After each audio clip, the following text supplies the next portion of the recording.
ওগো আল্লাহ, ক্ষমা করে দাও, মাফ করে দাও। ও রব, তুমি ছাড়া আমাকে মাফ করে দেবে কে? ও মালিক আল্লাহ, তুমি আমাদেরকে ক্ষমা করে দাও। বাবা আমার সাথে যেন আমরা ভালো আচরণ করি, সেটা করার তৌফিক দান করে দাও। ও মালিক, বাবা মার সাথে যেন কোনো প্রকার খারাপ আচরণ না হয়ে যায়। ও মালিক আল্লাহ, বাবা আমার সাথে উত্তম আচরণ করার তৌফিক দান করে দাও। ভালো ভালো কাজগুলো করার মতো তৌফিক দান করো। খারাপ কাজ থেকে বেঁচে থাকার তৌফিক দান করো। ভালো ভালো আমলগুলা করার তৌফিক দান করো। ভালো মানুষদের সাথী হওয়ার তৌফিক দান করো। খারাপ মানুষের সঙ্গ ত্যাগ করার মতো তৌফিক দান করো। ও মালিক আল্লাহ, তুমি যদি মাফ না করে দাও, কে আছে মালিক আমাদেরকে ক্ষমা করে দেবে? ও মালিক আল্লাহ, তুমি আমাদের সকলকে ক্ষমা করে দাও। তুমি আমাদেরকে জান্নাতের পথে চালাও।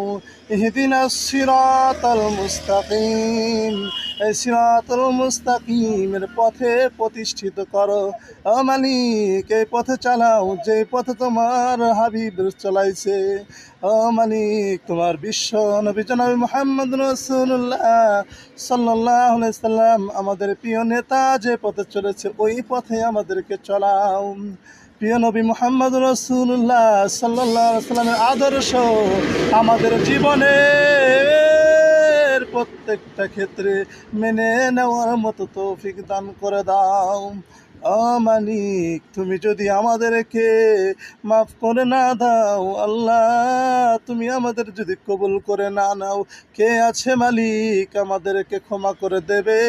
কে আছে আমাদেরকে এই জঞ্জাল থেকে বের করে নিয়ে আসবে?